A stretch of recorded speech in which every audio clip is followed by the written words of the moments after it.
मान्य सदस्य श्री चंदन कुमार चौधरी जी। धन्यवाद अध्यक्ष जी। जिसका निकलने का कोई भी साधन नहीं है, छोटी सी गलियां हैं, छोटे से रोड हैं और उसमें भी इंक्रोचमेंट बढ़ा हुआ है। पिछली सरकार के द्वारा और वहां के विधायक के द्वारा संगम बिहार विधानसभा को बिल्कुल नरक में धकेलने का काम किया है। और एक शूटिंग रेंज रोड है जो संगम बिहार की आवाजाही के लिए है, एक मंगल बाजार रोड है और एक रतिया मार्ग रोड है।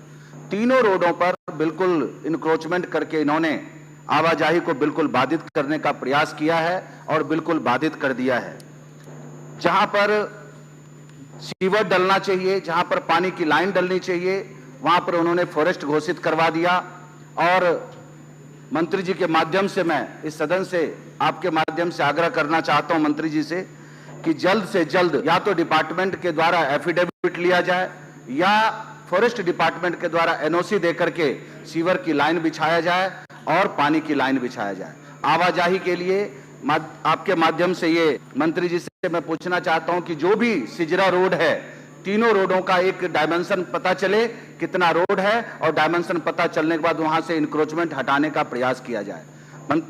मंत्री जी के द्वारा एक और मैं आग्रह करना चाहता हूं कि हमारे विधानसभा के अंदर पिछली सरकार के द्वारा 6 से 7 करोड़ का बजट लगा करके अंडरग्राउंड पाइपलाइन डालने का, पानी का पाइपलाइन डालने का एक प्रावधान उन्होंने किया था, जो कि जल बोर्ड ने हैंडिंग ओवर देने का प्रयास किया। लेकिन दूसरे डिपार्टमेंट ने, जो सिविल डिपार्टमेंट है, उन्होंने हैंडिंग ओवर लेने से मना कर दिया। इसलिए मना कर दिया कि ना तो कहीं ज्वाइंट है ना कहीं पाइप है। तो ये इतना बड़ा घोटाला है 7 से 8 करोड़ का। और जब मैंने कहा कि उसमें पानी छोड़िए तो वहां के एक्शन ने कहा कि ये तो पाइपलाइन ही नहीं है, यदि मैं खुदवाता हूं तो कहीं पाइपलाइन नहीं है, कहीं ज्वाइंट नहीं है, तो कहां से पानी भेजा जाए और कैसे पानी हम उसमें पब्लिक को पिलाएं। तो आपके माध्यम से मैं आग्रह करना चाहता हूं मंत्री जी से कि इसमें जल्द से जल्द संज्ञान लेकर के उचित कार्रवाई हो और जो एग्जीक्यूटिव इंजीनियर इस प्रोजेक्ट को चला रहा था, इस प्रोजेक्ट को कर रहा था, उस पर कड़ी से कार्रवाई किया जाए। हर घर में नल से जल की योजना प्रधानमंत्री जी के द्वारा पूरे देश में लागू हो चुका है, लेकिन पिछली सरकार के द्वारा दिल्ली में लागू नहीं होने दिया गया। लेकिन अब हमारी सरकार है तो हम आपके माध्यम से मंत्री जी से आग्रह करते हैं कि संगम बिहार एक ऐसी विधानसभा है जहां की सबसे ज्यादा पानी की किल्लत है।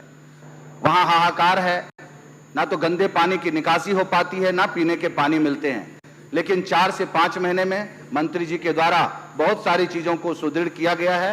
आने वाले समय में भी उसको सुदृढ़ किया जाएगा। तो आपके माध्यम से मैं सिरसा जी से और प्रवेश जी से आग्रह करता हूं कि जल्द से जल्द फॉरेस्ट के द्वारा एनओसी मिले और उस पर सुचारू ढंग से पानी की व्यवस्था हो और सीवर की व्यवस्था हो। बहुत बहुत धन्यवाद अध्यक्ष।